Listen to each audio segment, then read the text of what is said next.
पण सांगलीच्या निवडणुकीकडे अर्थातच महाराष्ट्राचं लक्ष होतं. एक जशी बारामतीच्या निवडणुकीकडे होतं तसंच सांगलीमध्ये काय होतंय याच्याबद्दल, आणि तुम्ही दोघंही पूर्ण आत्मविश्वासानं त्या निवडणुकीला सामोरं गेलात. पण तुम्हाला विश्वास होता की तिथं आपण चमत्कार घडवून दाखवू. बाकीच्यांच्या मनामध्ये कदाचित त्याच्याबद्दल किंतु परंतु होते. मुळामध्ये या निर्णयाप्रत येणं की आपल्याला जर नाही तिकीट मिळालं तर आपण अपक्ष म्हणून उभं राहायचं आणि निवडणुकीला लढायचं, निवडणूक लढायची, या निर्णयाप्रत तुम्ही कसे आलात? गेले 2 वर्ष म्हणजे 1.5-2 वर्ष आम्ही एक निर्णय घेतला की आम्ही एकसंघ काम केलं पाहिजे आणि बाळासाहेबांच्या विश्वजित कदमांच्या नेतृत्वाखाली एकत्रित काम करण्याचा निर्णय घेतला आणि त्यांनी सुद्धा मोठेपणाने मला पुढे केलं. मतदारसंघ मोठा आहे, त्यांचं स्वतःचं मतदारसंघ ह्याच लोकसभा मतदारसंघात येतो. त्यांचे मावसभाऊ विक्रमदादा सावंत आमचे जिल्हा अध्यक्ष त्यांचाही मतदारसंघात ह्यात येतो. ह्याच्या पलीकडे कदम साहेबांचे संस्था कॉलेजेस हे आमच्या सांगली शहरात, म्हणजे ते सगळं मतदारसंघात त्यांचा प्रभाव आहे. आणि प्रत्येक ठिकाणी मग त्यांनी प्रमोट करायला सुरू केलं की विशाल उमेदवार असेल. आणि ही खूप मोठी जमेची बाजू राहिली एक सेंटिमेंट तयार करायला की विशाल स्पर्धा करतोय, संजय काकांना पर्याय उमेदवार विशाल असेल. आणि पूर्वी मी होतो पण ह्या वेळेला एकसंघपणे लढणार आहेत हे एक मेसेज दिला गेला होता. आणि जशी निवडणूक जवळ येईल तसं आपल्या वेगवेगळ्या माध्यमांच्या मार्फत ते अग्रेसिव्हली बोलायचे, करायचे. आम्हाला कुठं असं वाटलं नव्हतं, शंका नव्हती की ही निवडणूक आपल्याला अपक्ष लढावी लागेल. असं वाटत होतं की उमेदवारी मिळेलच, पक्षाशिवाय कोण लढणार, इथं पर्याय नाही आहे. जसे जवळ येत जाईल तसं आम्हालाही शंका वाटू लागली, कारण वेळ जात होता. आमचा जवळजवळ महिनाभर हा दिल्ली, नागपूर, मुंबई हे वाऱ्या करण्यातच गेला. आणि तो ऐन निवडणुकीच्या काळात संपर्क तुटला आणि त्यावेळेला प्रतिस्पर्धी पक्षाचा उमेदवार जाहीरही झाला, ते कामाला लागले. मला वाटते 13 तारखेच्या आसपास, मार्चच्या त्यांची उमेदवारी जाहीर झाली. पहिल्या दुसऱ्या यादीमध्येच नाव जाहीर होऊन पहिल्याच यादीत जाहीर झालं. पहिला 13 तारीख का 13 मार्चच्या आसपास जाहीर झालं आणि आमचं सुरूच राहिलं, आमचं काहीच नाही. तर तो पूर्ण महिना आमचा त्यात गेला.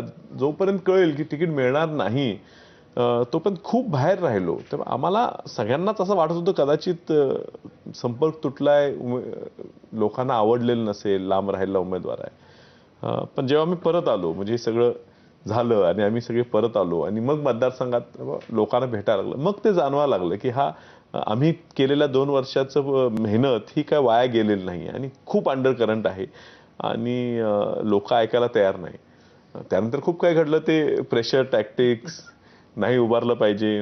विश्वजित कदमांवर स्वाभाविक आहे, मी तर काय एकला जीव, मी काय म्हणलो माझ्या जीवानेच चाललेलो, मला काय फरक पडत नव्हता.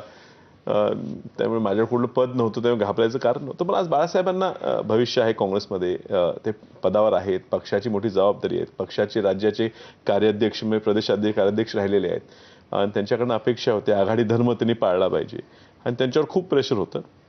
आणि ते मग तो प्रेशर होता म्हणून ते मग मला फोन करायचे, विशाल बघा निर्णय. आणि ते असं असते ना, असं लहान मुलाला आई सांगते बघ फटका देईन फटका देईन, ते असं मला सांगायचे, बघा विशाल नाही उभारलाच तर असं होईल. ते लहान मुलांना कळते आई काय मारणार नाही, तेव्हा आम्हालाही माहित होतं हे काय करणार नाहीत. पण त्यांनी त्यांची जबाबदारी पार पाडली, वरनं सांगायची. पण त्यांच्या बॉडी लँग्वेज मधून कळत होतं की त्यांची इच्छा आहे की ही निवडणूक लढली पाहिजे. आणि म्हणजे काय असं लढायची नाहीये आपल्याला असं सांगत होते. ते सांगावं लागतं. आता बरोबर त्यांच्यावर एवढा दबाव होता की त्यांना ते सांगावं लागायचं. तर ते म्हणलो ना, आई कसं सांगते नाही नाही करायचं नाही, बघ बघ, हे त्या पद्धतीनं ते स्कोल्डिंग चालू होतं. ते आम्हालाही कळायचं. शेवटी मग ते त्यांना पण सारखे फोनवर फोन, म्हणजे प्रत्येक नेते वरनं. आणि तो प्रेशर शिवसेनेचा स्वाभाविक आहे, तो पक्षावर होता आणि पक्षाचा ह्यांच्यावर होता. शेवटी मी शेवटच्या दिवशी 1 वाजता फोनच बंद करून टाकला. म्हणलं आता खूप फोन येऊन कुणाचेच यायला नको, आणि त्यांनी पण कदाचित बंद करून टाकला. पण तो आम्ही सगळे आधी बसलो आणि बसल्यावर आम्ही परिस्थितीचा आढावा घेतला. कार्यकर्त्यांशी आम्ही बोललो, तेही बोलले, सगळ्यांशी बोलले. लोकांची इच्छा होती की ही निवडणूक लढावी आणि नाहीतर ही नुरा कुस्ती भाजप आणि शिवसेनेत होईल आणि ही लोकशाहीला बरोबर ठरणार नाही. आणि आम्हाला वाटत होतं सांगली काँग्रेसचा बालेकिल्ला आहे, सहकाराचं संघटन आहे, शिक्षणाचं आहे. ग्रामपंचायतीच्या स्तरापासून ते जिल्हा परिषद, पंचायत समित्या, महानगरपालिका, नगरपंचायत, नगरपालिकांमध्ये काँग्रेस पक्षाला मानणारा वर्ग आहेत. कुठं ना कुठं काँग्रेसचे कार्यकर्ते, नगरसेवक, जिल्हा परिषद, पंचायत समितीवर काम करतायत. सरपंच म्हणून काम करतात अनेक गावांमध्ये, पण स्वाभाविकरित्या नैसर्गिकरित्या ही काँग्रेसची जागा होती. मग आम्ही असं गृहीत धरलं होतं की बाबा आता ही काँग्रेसला जागा मिळणार आणि ही जागा मिळाली की 100% हाताच्या पंजावर विशाळरावांना दिलेल्या शब्दाप्रमाणे का भावाप्रमाणे मी त्याच्या पाठीशी उभं राहून त्यांना निवडून देणार हे आमचं ठरलं होतं. पण अचानक जे ट्विस्ट झाली जानेवारी महिन्यापासून आणि मग जी धडपड आम्हाला करावं लागली, जी संघर्ष करावा लागला, तो का करावा लागला हे खरं आता कळलं का? कळलंय आम्हाला. कळलंय, बऱ्यापैकी कळू लागलेलं आहे की का ते संघर्ष करावा लागला. कुणामुळे करावा लागला? आता काही गोष्टी उघड बोलता येत नाही म्हणजे असं कितीही कळलंय.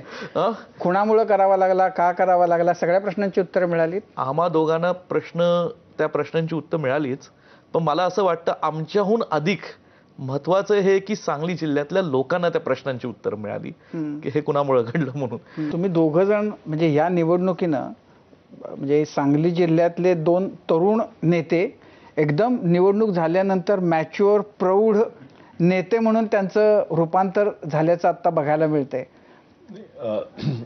कदाचित त्यांच्यात आधीच आलं, तो मॅच्युरिटी प्रौढपणा आधीच आला होता.